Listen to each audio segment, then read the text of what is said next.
Alrighty then, sorry about the delays, ladies and gentlemen. That was literally, the previous round was a 75-minute game and then followed by a 10 to 15-minute lobby.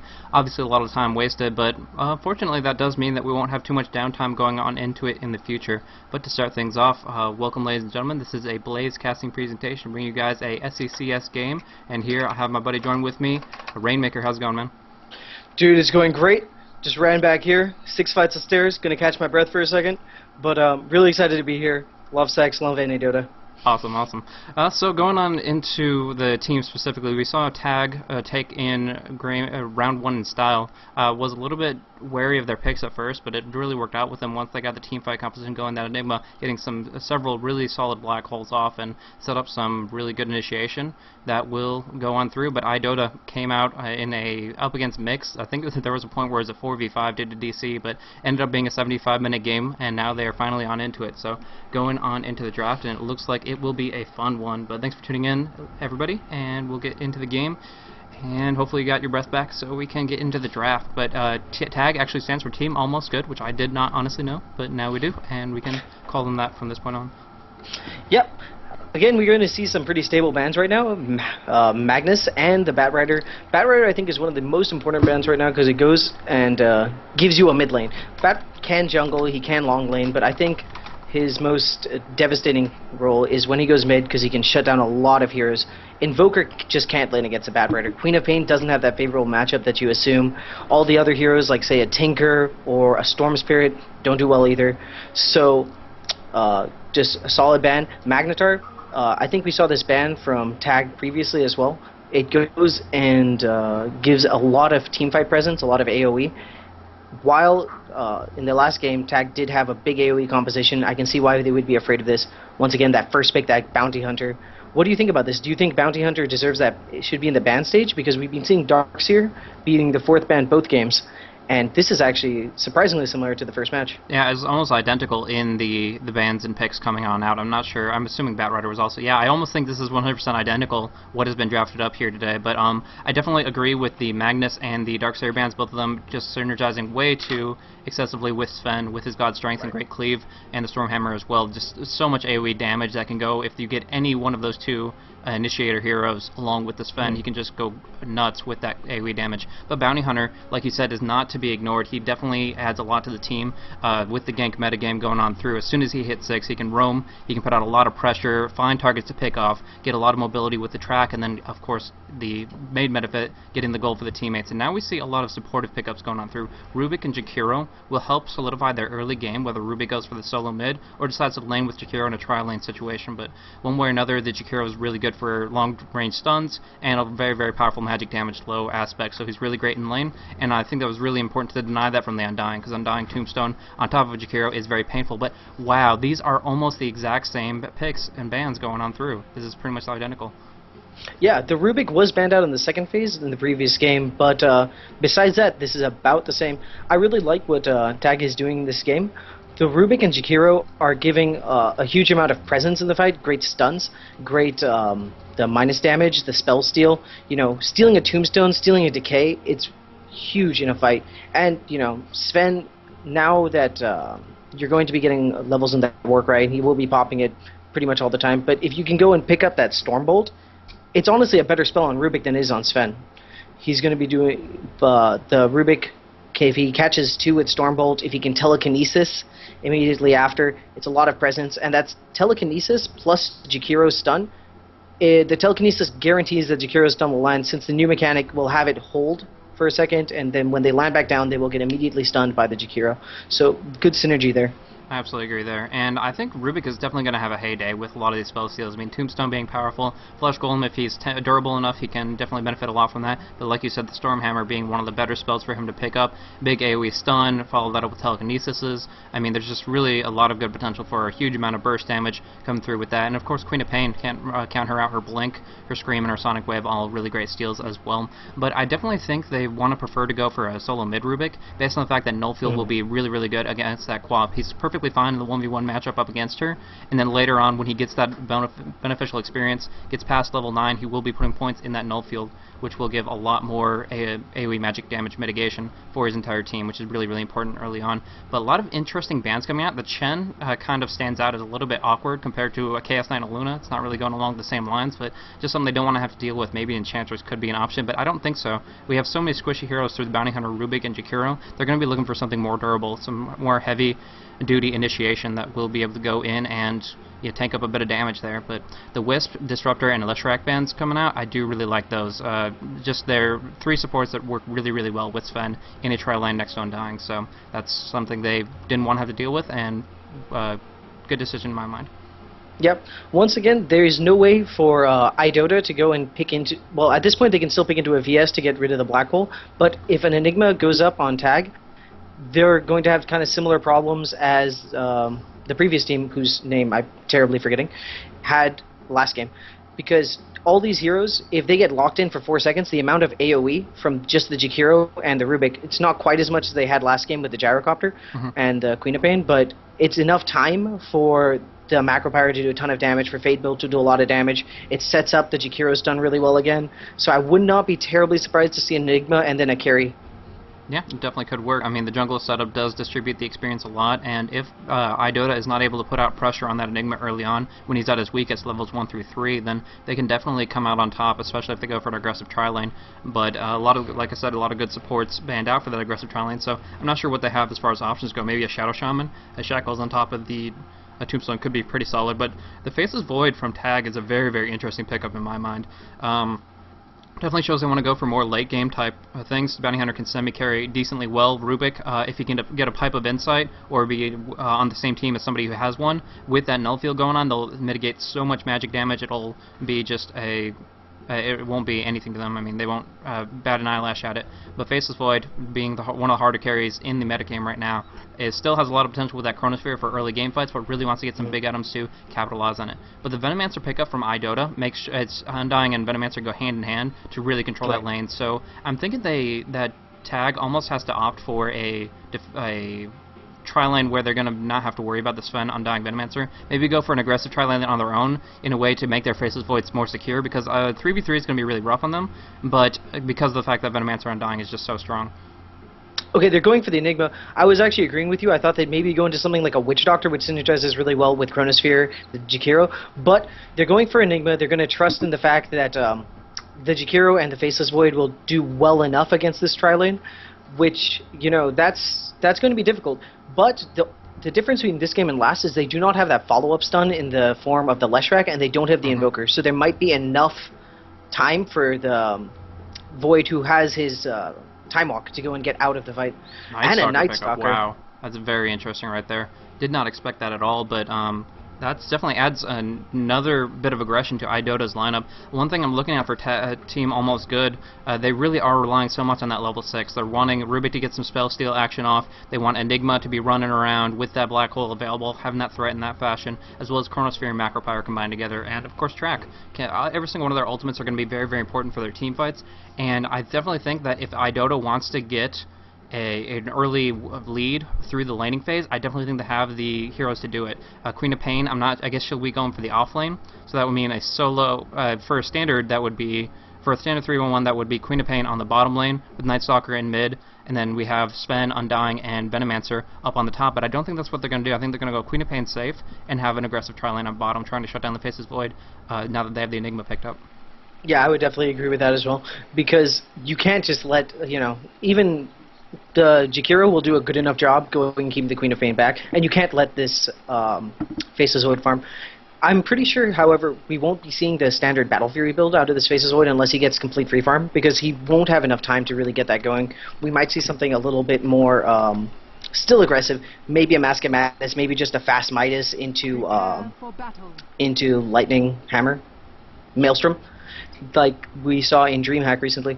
So I'm curious to see how they'll go. I really like the Night Stalker pickup, because that silence is going to be instrumental in making sure they actually win team fights, which is going to be very important. If you can get the silence off of his hero, if you can silence the Rubik, if you can silence the Enigma, all these are very important targets to go and keep the Void from just running away. That silence is going to be huge, because besides that Stormbolt, they don't have any dedicated stuns, only slows.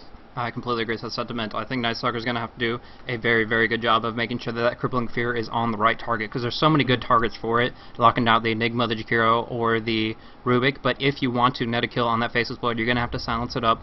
I believe that would prevent his backtracking as well. Obviously, it's stopping him from time walking or chronospearing, so really, really important there to take that off the board and try to go in that regard. But it looks like they are going to be opting for that aggressive tri-lane. That would be the lanes that I called in the second setup that I was talking about, with Queen of Pain on top, and that would be Night Stalker in the mid. Now, Night Stalker versus Rubik in middle lane would be pretty interesting, but I definitely think Rubik can manage it if he controls the runes effectively during the daytime, which is Night Stalker's major weakness at that phase in the game. But it's going to be weird how they lanes transition out, as it's going to be very difficult for the bottom lane Radiant tag to be able to come out on top based on the composition I'm seeing here. Yeah, I think the one thing about Rubik is that Fatebolt will allow him to get that rune control in the early game, and the first night I think is going to be critical. If they can get a fast 2 towers, a couple kills in that first night, they're going to have that momentum to keep him going through the late game, and that's going to allow the Undying, who, if you look at this, we've got some IX Mike Undying here. He's got his Ironwood branch and restoratives. He is really poor. If they don't do well in this spot lane, they're just not going to have anything going for them. But all the same, it looks like they actually went for what I was kind of thinking of, trying to keep the Faceless Void as safe as possible. Actually, what we usually call the suicide lane is definitely going to be much safer, mixing up some letters there, but going up against just the Queen of Pain, I think they'll have a lot better and a lot more reliable farm by going up on the top lane here. But they're kind of mixing up. They're not entirely sure what they want to do, because unfortunately leaving the Bounty Hunter solo, he might be alright, but Glint in the jungle is going to have a really rough time with things, since he only has 4 clarities, and even with the Soul Ring he's still not going to have any mobility, and he can get locked down pretty hard. If a Gale lands on him, it's pretty much going to be his death. Yeah, but if they go and keep the Bounty Hunter solo, they're just going to have Sven just hanging on the lane, completely controlling it. Just the difference in damage is going to, really... Well, right now it's only about 3, but I'm pretty sure, if Sven gets some items, if the supports stick around just to deny Bounty Hunter for maybe 2-3 minutes, they can just go into the woods and make Enigma's life a living hell. Sure enough, so real quick, there's not too much action going on. I will introduce the Radiant team starting on the top. We do have the stand-in for tag. We have Crook playing on the Faceless Void. Then there's Big Black on the Jakiro, supporting him up there. Then we have Specially on the Rubik in middle lane. And we're also looking at Glint in the jungle, like I was talking about before. Finally, Snowheart Hyorin on the Bounty Hunter on bottom. Yep, on Dire we have Shiny going mid with the Night Stalker, Lucy on the Venomancer, Undying is Presto, and then on bot lane on the Sven we have it looks like they're rotating the Dire lanes, but it's Stiv on the Sven right now. And they just want to have this matchup. They want to go against this Faceless Void with their tri-lane. And if it goes tri-lane versus dual lane, I'm really favoring the Sven here. Yeah, look at this Venomancer flank. He's going to come in. He's guaranteed going to land a Gale off on whoever he wants. This is going to be first blood for sure. There's really nothing that Jakiro can do to get out of this. It's going to go to Sven. That's really the person you want the gold to go to and really get to start things off. And yeah, like you said, they really want this matchup. It's, the Undying is such a great hero in a 3v3 or 3v2 circumstance, and on the other hand, Tag, it's the opposite of what they want. They want to get Faceless Void in a farming position, and they know they can't do it with all these heroes rotating up here, so they're going to kind of keep on playing musical chairs or musical lanes as they try to move around to a favorable position, but whoever's going to be doing the most running is going to lose out on experience from the lane, and is, for the most part, not going to be benefiting from the resources the game provides. Yep, and while we go and talk a lot about how aggressive Sven can be in a tri-lane, this setup definitely favors the Venomancer and the Undying a lot more, because they are both very experience-hungry heroes. While Venomancer can get away with, level 3, level 5 for a while, Undying really wants to go max that Tombstone, he wants to max that Decay, get a couple levels in Soul Rip before he's really super effective. But they're just, again, swapping around. Looks like Sven's also going to pick up a TP scroll, or is he going to hang out here? I'm really curious how they're going to kind of finish it up. But this setup, while it's going to be a little bit more dangerous for Faceless Void, I think the benefit they're going to have in that Enigma is going to kind of balance that out, because they do need the Enigma to do well in the mid-game. Looking at mid lane, the Rubik is crushing. 14-2 versus the 7-0 from the Night Stalker. He's got his bottle, and he's looking to be able to easily go and pick up this regen rune bot. It's got Dire Vision, so Night Stalker knows it's there, but I'm not sure how much he can do to contest it against Fatebolt, which, just lowering the damage from the enemy creeps always ensures that you're going to be pushing out, and Rubik can happily go and collect the rune. and now just coming in onto Venomancer from the courier. The second they saw Bounty Hunter up there, they picked up Sentry Wards, and they want to try to contest this Bounty Hunter in lane. Once Sven has enough mana for Stormbolt through the Gale, the Venomancer can just obliterate this Bounty Hunter. He thinks he's safe for the time being because of Shadow Walk, but those sentries say otherwise, and if he's not underneath tower, he's going to have a very rough time of things. Fortunately, though, they do have this creep spawn blocked off, so those are not going to be spawning up, and he cannot pull through that method to pull back the lane, but nevertheless, it's going to be rough on him one way or another. And yeah, like you said, Rubik has complete control for the time being. The Fade Bolt harass him back. He just picked up a Regeneration Rune, which is really, really strong for him, and it's 4 minutes rune going to spawn shortly too, so he can just spam up his spells as much as he wants to because he has complete control of the lane right now. Yep, Nightstalker has managed to pick up his bottle, but he's not going to have, since he's not outright won his lane. His first night's going to be that much weaker, and I'm wondering how effective he's going to be. Looking at the Gondar, he's already level 5. He's going to get that track gold very quickly, and this bot lane, this Undying Queen of Pain.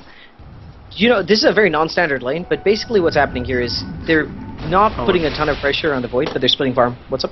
I thought that Rubik might actually be able to bring down the Night Stalker in mid, but he lived with about 50 HP to spare and bottled up from there. So pretty close, but he was safe on his tower just enough, and it looks like he will survive long enough until nighttime occurs, and that's when he wants to go change aggression. But on bottom lane, things have turned around for the worse for the Radiant now. The Shadow Strike and the Tombstone slowing him down. Nice Ice Path coming on through. It might actually be Queen of Pain that takes all the creep damage and basically finishing the head, but simultaneously the Chakira drops down as the Undying is able to bring him down with that much movement speed aggression and just slowing him down, doing the damage that he needs to do to make that exchange. But favorable indeed, I would say, for Tag, as they really just want to get as much farm as possible in the Faceless Void. It's much bigger for him than it is for the Undying. Yep. Once again, we see that Poor Man Shield pick up, just giving respect to that Tombstone zombies. But we're going, and there again, this is the Ice Path power. This is the power of that Jakiro, and this is 100% dead. Undying. Definitely good TP in to make sure that they can put that pressure out, and yeah, he needs to watch himself. They don't really have good ward coverage on the bottom lane. Generally speaking, you would love to have a ward right in this position here to see the flank behind these trees, but fortunately not what's going to happen. They have it covered in the bottom room, but nowhere near that position specifically. So good action from the Jakiro, taking advantage of that lack of awareness, and that's going to allow them to take back this bottom lane in charge. I definitely think they should have probably tried to rotate once more, but the lanes are as they are, and they're just going to have to deal with it from here on out. But only a few seconds from now, actually, the Ice Path does come on through, so Hashi's going to take a lot of damage, but the Blink, of course, will secure his life. Now nighttime pops, and that's when things are going to be really shifting up for the better in terms of iDota and their momentum. Yep, in anticipation, the Venomancer has already TP'd bot, but looking at this Venomancer, man, he is really poor. Not a single plus stat item. Just all consumables, really trying to go. If they don't get this tower, I'm not sure how the supports will recover. Undying has managed to pick up some boots, but he is not a very happy camper right now, especially with that death. Haste Rune picked up on Shiny, nighttime of course, so he's going to be hunting for that Enigma, wants to bring him down. I will mention he doesn't have a single point in Crippling Fear, but at least has a lot of mobility and attack speed with that extra rank and Hunt of the Night, but instead he's looping on down bottom and wants to try to put pressure on Faceless Void. He has rank 3 Time Walk though, can jump on into the trees though he has no teleporter scroll to change it up. Sees Enigma though, here is going to be a quick exchange, and with these creep blocks going on through, I don't think Glint has a chance. The Eidolon though, he might hurt it just perfectly to hide behind, and the Void does come up, but he has no vision. Now the Ice Path comes on through, as followed up after the Telekinesis with the Gale. I mean, Rubik's taking some damage in turn, but I think Night Stalker just messed up his one big chance to start ganking early on. I mean, he is going to survive perfectly fine, but they're going to put some wards up, and I think Glint's going to think twice about roaming out into the eastern parts of the jungle this time. Yep, that was just good rotation by that Jakiro coming down, using that long-range Ice Path to just kind of clip him at the edge. The stuns at the same time, though, and it was enough to allow the Rubik to get extra damage on him. And without any more bottle charges, this Night Stalker is just going to have to run all the way back to base, and that's time he's not ganking, especially without boots. That's a very long time indeed. Yeah, it was pretty much the Night Stalker had to play that perfectly as far as the timing of when he moved in that little choke point where the Eidolons were. Pretty much Enigma, all he had to do was right-click his Eidolons onto himself and then move them all as a group.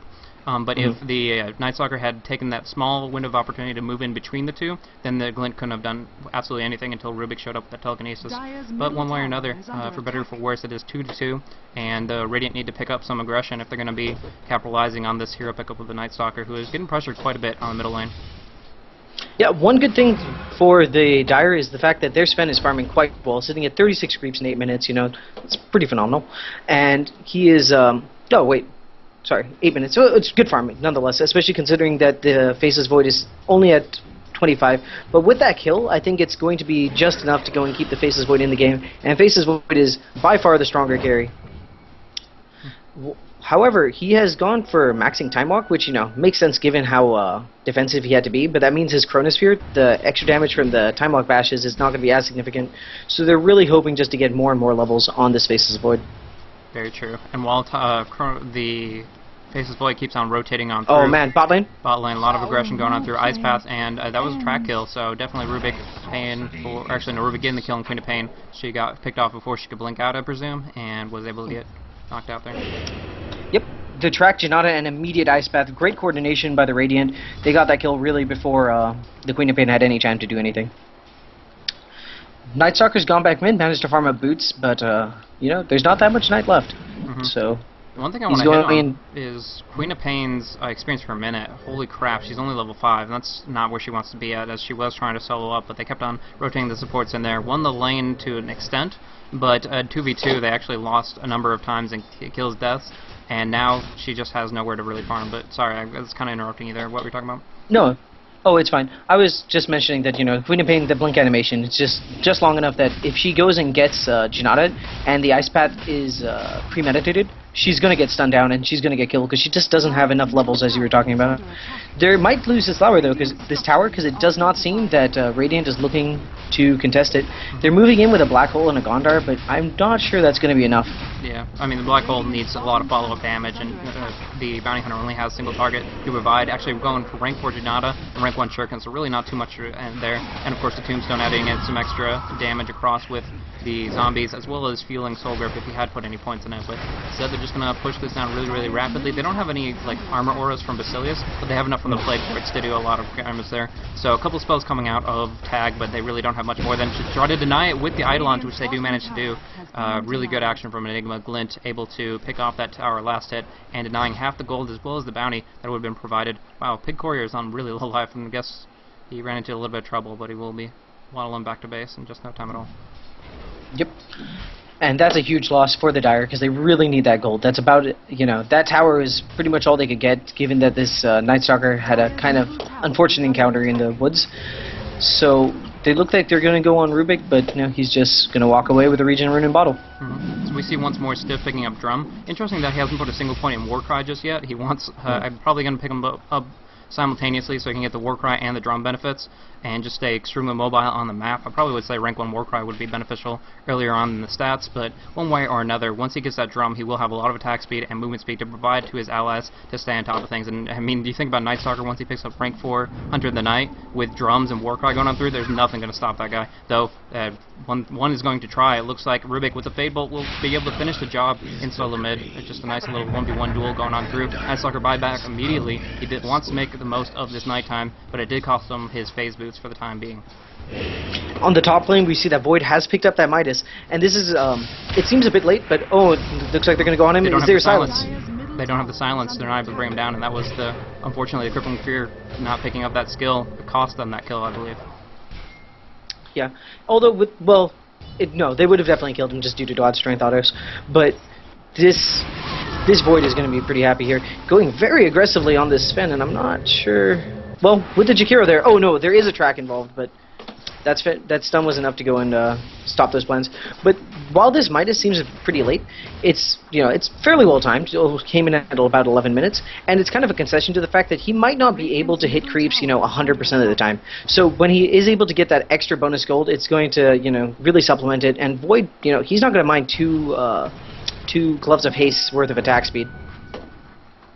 Nice action. While you were talking about that, Rubik got initiated on by Queen of Pain and Venomancer. I thought for sure he would have dropped down immediately, but he did actually just TP on out since they didn't have any stuns. Faceless Void again, time walking away from the Night Stalker, and it looked like Bounty Hunter was also actually, Night Stalker wants to dive on this. Shiny really wants this kill, and he will drop him low, but backtracks the Void.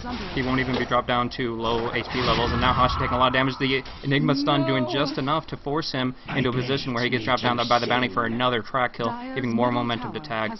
Queen of Pain was hunting down by the Ancients, trying to pick him off, but the Sentry Ward came out too late, and they weren't able to do it. So wasting gold on these kind of sentries, actually counter-warding sentries happening now, but in the end, it's going to be Queen of Pain and Night Stalker that both waste their time, waste their lives. In the meantime, Rubik just goes and casually picks off mid tower, gets blasted, and he's well on his way to a 4-staff. Already has the Arcanes, has a Bracer for the additional HP. He's pretty tanky, and once he gets that extra mobility coming in from the 4-staff, it's going to be hard to really deal with him. They look like they're trying to go and push on top lane, but between the Eidolons and the Fade Bolt, I'm not sure how successful that will be. So I think Tag have really regrouped as far as how they want to use this Bounty Hunter. The first time around, he roamed like once top and got a track kill, and then we didn't see as much of him for the next few minutes of the game. He did a lot of farming when he could have been doing a lot of ganking, but he's changed that up a lot during this time period of wait. Now a lot of aggression going off, 2 stuns going on through a Bounty Hunter on low life, but he can turn invisible shortly. No, just popping off a couple tracks, gets burned down by the Scream, but Faceless Void, nice Chronosphere positioning. The zombies are building up though. That's going to be very painful for them to deal with. They just destroy the Tombstone, finish the job there, but now Shiny wants to try to bring down Glint. Void will be up in a short time period, but it is daytime, and so most of the time, for the most part, he has to disengage. Rubik putting out a lot of damage pressure, now catching out Shiny, and I think Shiny's going to take a fall to the Mallet this time. So that's a triple kill on Rubik. That is a completed 4-staff, 500 gold still in the bank, a lot of experience going for that Void. He's sitting at 1014, which, you know, yes, you would prefer that all those kills go on Void, but that experience is going to be instrumental in going in, you know, getting him those additional levels in Backtrack that he's going for, getting him those additional levels in Time Lock. And on the note of the Bounty Hunter from last game, I think that this game, given that their lanes, you know, they're 8-3 right now, so the Bounty Hunter has a lot more room to kind of mess around the map. Last game, Sven had the tri-lane, was able to put a lot more pressure on, but now, you know, oh, Courier? He's looking for it, he needs one more auto attack, but the creep's blocking him up just a little bit, not going to happen. And also, for that reason, I think they might have been able to lock down the Undying if he went for the creep wave, and unfortunately didn't have that opportunity. But I definitely see what you're saying with the more room to breathe, more room to be aggressive now that the tri-lane wasn't nearly as effective from coming out of iDota. But one way or another, I definitely think that iDota have to really work something else out to get in the game, because right now it's a quarter of the way into day, and they're at a disadvantage of the second day for that matter, and they're down by 5 kills. Rubik, sitting at a KDA 500, has his 4-staff, ton of mobility. He can't silence that, so he can just stay all over the place, and he can pick up like a good spell like a Stormhammer and use it for really good initiation. So I think that what Dire needs to come back to this is some really good, not just necessarily pickoffs, but going up against 2 or 3 people in quick little skirmishes, getting a Stormhammer on top of a Tombstone, maybe a Gale or Poison over to back. Looks like Gondor's going on the Night Stalker. With that great vision, he's 100% dead. And actually wasted his ultimate too, so he dropped down there. He definitely couldn't have gone out of that situation. Just so many people. Beautiful Black Hole coming on in. Ice Path kind of misses up, but the Macro Pyre will finish the job. They will all drop down. Stormhammer is actually, he moves just northwest enough to stop from stunning his allies, which gives Rubik the opportunity to try to pick him off. Gale, rank 1, but it's enough to slow him down. Ice Path to stun him, and he's actually probably going to drop down here. A lot of damage. Janata slow, burning him down really good. The God Strength does a lot of damage. The Stormhammer can come out, but no telekinesis. They need to burn him down before he comes out of it. Now he gets the stun off. I don't know why he overstayed his welcome. The Eidolons finished the job there, but now Queen of Pain trying to hold this tier 2 tower position. Rubik gets a blink, rank 1, not a big deal, but he has a regeneration rune, so he can jump in and out of the fray as much as he wants to now. Yeah, great fight over by, and it looks like it's going to continue, and dead. Yeah, just pick off blink and telekinesis. So Bounty Hunter is on low life. He does have, there's nothing fatal on him, so if he can get out of range of the zombies, that's the key. Dust has expired, and now he will be alright, but everybody else has to fall back. Nighttime has expired, the Darkness ultimate completely wasted, and that means Enigma actually might be able to get out of here. And Enigma, by the way, already has his blink and 2100. We'll see if he's going to go for that blink as he did last game. But one thing I want to mention is, and bot lane, it looks like Void is just going to happily walk away. But one thing I want to mention is the reason that, yes, what Dire needs to do is get those pickoffs, get those small skirmishes. But since they've lost all these towers, they don't have a lot. You know, they're down in score. Their supports, you know, they're not able to. They weren't able to do any pulls. They weren't able to get a lot of farm. They don't have money for wards. They don't have money for sentries to go and get rid of the vision that Radiant has on the map. So it's going to be very hard for them to go and get favorable skirmishes, especially when you consider the fact that there's a Gondar on the other team. So you always have to be a little bit afraid. This Rubik has got drums and 4-staff, so he can get across the map very quickly. Even the, you know, Jakiro has boots too, and is, you know, sentrying, warding up the map very aggressively. How is Dire going to go and get these pickoffs that they so desperately want? It looks like bot lane. We're going to see the going on Sven. There's a quick pain around, but I'm not sure how useful she's going to be. Actually, she's getting picked up right now. Sets up for the Ice Path. Oh no, goes for the Liquid Fire instead. A little bit greedy. Yeah, and, well, pretty much the haste rune is still available on the Rubik, so if he wants to pursue, he can. However, there's going to be a lot of damage coming in from the Dire. Now that 4 have arrived, there's going to be a 4v3 skirmish, which would be very favorable for them. Though Enigma is going to be looking for a... he has no black hole, but he is invisible, at the very least, and can blink initiate with that stun, but not against 4, so that's not going to be their option that they're going to be looking for, but I definitely agree with the sentiment you were providing there. Pretty much the supports on iDota, are with the 4 kills on the board, they have very little gold to work with.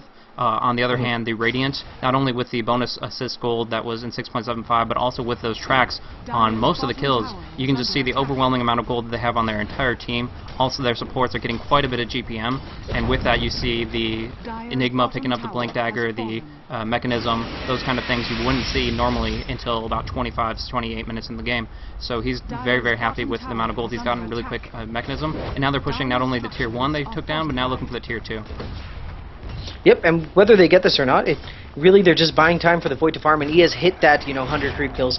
Given the lane he was in, given how much he had to run around, this is really good farm from Crook, and he is, he's a stand-in, but he's doing a great job for his team. Picked up the crit, and this is just showing how much faith he has in the rest of his team to go and provide, the support, the stuns, so that he can just stand around and auto-attack in a Chronosphere, stand around and auto-attack while everyone is Ice Pathed up or Black Holed up. Definitely. He's assuming he doesn't need too much durability. He just wants to go for a large amount of damage and try to get some big hits off. And I agree, the Battle Fury wouldn't have been a good option for him. He doesn't need to farm, he needs to fight, and that's what they've been doing thus far, taking a really good advantage of the daytime that they have. As Nightstalker only still has that rank 1 ultimate, sitting only at level 9.5. At this stage in the game. He's almost to nighttime, and he really wants that to be happening very shortly. But for the moment, yeah, he is sitting very slow, because the Hunt of the Night only takes effect during the nighttime. And with that, I believe that the Radiant are doing the right thing, pushing down these towers and going and warding up aggressively in this position here. I love this ward. Yeah.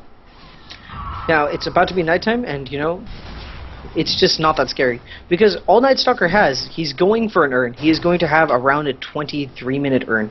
Well, a little bit quicker than that. Let's say 21-minute urn. 21-minute urn treads bottle on a Nightstalker, who he's gotten completely shut down this game, and I think a lot of that is just due to, firstly, there was a little bit of, bad luck in terms of that Enigma, but Rubik fares very well against a Nightstalker, and then on top of that, Ice Path just destroys teams that want to dive, and what Nightstalker really wants to do is just go behind your tower, push up to the tower with the Undying, with the Queen of Pain, and then just dive it and get the kill. But against Ice Path, you really can't afford to do that. The stun is just way too good. Yeah, so now they're grouping up as 5. They have the smoke up. The nighttime has just popped. He's not using his Darkness ultimate, maybe hoping that he'll get level 11 shortly. But one way or another, they are trying to go in pursuit. On the Dire ward, they did detect the Bounty Hunter run around the jungle. Don't know about detection. Dire team do have Disappearance on the Queen of Pain, so if they can pick him off while he's trying to bring down these wolves, this will be a quick pick on the Bounty Hunter, but he doesn't have the silence. So there's the Dust, there's the Void, the Shadow Strike. He's going to drop down very quickly, and even pops the Darkness just because he can. Oh. I mean, he wasn't going to be hitting 11 anytime soon, so, just good play on his part. He's got his herd now, and that's really what they need. But unfortunately, unlike pickoffs for Radiant, this isn't Draco, so they're splitting this golden experience, among 4 people. It's not that much, but it's still better than nothing, and they do need that. Look at this. The Sven was farming very well, but he has to go fight now, and that means he's only sitting at drums and treads. So, yes, what's up? Look at how fearless this Rubik is. I'm just saying, his play right here, they just lost a hero, and they're going up against their tier 2 and walking right on past it. Maybe a huge mistake. I mean, they kind of got a little bit overconfident from their overwhelming victory. Despite that, it's nighttime. Glint is going to take a fall to the Sven. I doubt he's going to be able to get out of that. Along those lines, Rubik, despite the null field helping out a lot, he's actually going to TP out of it. Holy crap. So the Jakiro and the Enigma are going to be the sacrifices, as well as the Bounty Hunter that was recently picked up. But Rubik, with that null field mitigation, didn't take too much damage from the Sonic Wave, and was able to TP on out of that. But again, I just think they were so fearless and going on in that position, 3 versus 5 up against their enemies tier 2 at night. Just kind of a bit of a mistake, and it might cost them the Roche. Yeah, I think that given the Enigma's down for 20 seconds. It's not going to be enough time, but they just can't contest this, even though there is in fact a disconnect. And I wonder if we're going to see a pause anytime soon. But Void, however, has gone and farmed up almost his big full crit, and with the Vlads coming in from the Gondar, he's going to do a ton of damage whenever he decides to join the party, which, you know, better sooner than later, I feel. This Jakiro has made a terrible error of judgment. I don't know. I mean, the Rubik is there, putting out a lot of damage, and with the Macrofire, we'll be able to bring down the Venomancer at least. There is an Invisible Queen of Pain, but she's low on mana herself, so with Shiny being on such low life, they're all going to walk away, and the hand faces Void, a couple of kills. There goes one quick one, getting the Chronosphere on top of the Rubik, unfortunately. First hit bash. One bash, and there's the Fade Bolt going on through to finish the job there. Now they finally pause for their undying partner, who had been going back to heal anyways, but once he gets back in, he should try to TP in the action, but did Roche die, or is he out of the pit? Oh, he's just out of the pit. He is down to 1,500 life, and that should be easy pickings for Tag right here. What I didn't realize is the level discrepancy between the supports. We have a level 10 Jakiro versus a level 8 Venomancer who's been maxing wards. So, you know, he doesn't have the HP pool, he doesn't have the items, and Jakiro just completely manhandles him. The amount of damage that full level dual breath does is insane. We've been seeing a trend to go and pick up more and more liquid fire just to, you know, kind of enhance the pushing power of Jakiro, since that attack slow just makes towers look stupid. But that dual breath, you know, if you're going against the squishy support, it melts them, and that's what we saw there against that Venomancer. On top of that, Rubik does a ton of damage. Even he's autoing for 105 now, which is, you know, a decent chunk of Venomancer's HP. Definitely. It looks like the Team Tag has relented a little bit on their aggressive warding. They put one up not too long ago, about like 3 minutes ago, up near the tier 2 tower in a good position. But other than that, they really haven't been warding very aggressively recently, and Jakiro is stockpiling up 1,400 gold. They can buy the wards, they just don't have them. They haven't bothered with it, and again, that might be a little bit of overconfidence, saying now we can fight any engagement and come out on top, so we're not going to even worry about it, just get some big items, which big items, don't get me wrong, are great on Jakiro. You can get a 4-staff for mobility. On there have the mech, so you might be looking at Aghanim Scepter or Ghost Scepter, I don't know, anything like that. But all the same, vision cannot be underrated. Hashi's still in the pit right now, invisible. Might try to snipe the Looking to Aegis. steal. Yeah. Let's see if that works out for him. But he drops down really quickly. Radiant and Void have picked up the Aegis and the kill, so not going to be an option for her as she remains invisible. Yeah, one thing about warding, I think, is that while they were, you know, definitely a bit overconfident here, it's dangerous at nighttime, you know, to go and try to plant wards on the enemy side of the river. So that just might be a little bit of respect towards iDota and their Night Stalker, because they can still lose fights, right? It's going to be difficult now, given that they have Black Hole up with the Blink, they're going to have that mech back up, they have that Chronosphere, it's on cooldown actually, but they still have the Void with Big Crit, and it's not going to take much to kill any of these heroes. So I think this tower is just going to be seeded, because you just can't go against that, you know, Macropyre, Black Hole. It's too much. Too much indeed. Macropyre being a short cooldown, used it recently to pick off a couple supports earlier next to the Roshan pit, but already back up and available with the Enigma to synergize with that Black Hole rank 2, so putting out a lot of pressure that way, and it's going to be more and more difficult for the Dire team to come back. They have lost a lot of map control with all these towers down. That Roche could have been a big coup for them to take that, get the Aegis up, and hopefully win a team fight with that on Sven. But unfortunately, that didn't work out for them either, with Rubik and Jakiro going so aggressively. So they got a good pick off on the Bounty Hunter, and I think they transitioned well to the Roche. That was definitely what they needed to do to try to capitalize on even more of an trying to make up for what they've already lost. But unfortunately, it just didn't work out in their favor, and now they're just going to try to turtle up on their tier 3 up top. Yeah, this is going to be a really rough spot, because you're going and turtling against a Void, and that's never a situation you want to be in. Also on that note, Rubik's not very far away from a Hex. So if that gets up, I'm not exactly sure what the Dire will be able to do. He grabs Void as well. Oh, great stun onto... on through. The Tombstone has gone down. The Sonic Wave goes on out, faces Void on really low, but gets smacked up. He has that Daedalus, wants to use it aggressively. A lot of damage potentially coming on in. Will like 3 hit the Queen of Pain, 4 hits going on through to bring him down. Now focusing on Shiny. There comes the Black Hole Blink. Immediately after that, burns on through, catching in the 2 to finish the job. That's going to be a couple drop down. Queen of Pain did buy back instantly, but Venomancer is going to take a fall. Now it looks like Queen of Pain is going to be able to finish off the Bounty Hunter at the very least. Faces Void, has that leap, wants to use it, pops it off, needs a bash to bring her down. They are negative armor, will help him out, but no, he cannot finish the job. No bash is very unlucky RNG wise, but fortunate enough for a great team. But he does drop down from the damage from the hammer, so he will pop his Aegis. The Immortal need to be back up in the fray, and he'll just time walk out to safety in a good position here where they can confidently take the tier 2 or tier 3, sorry.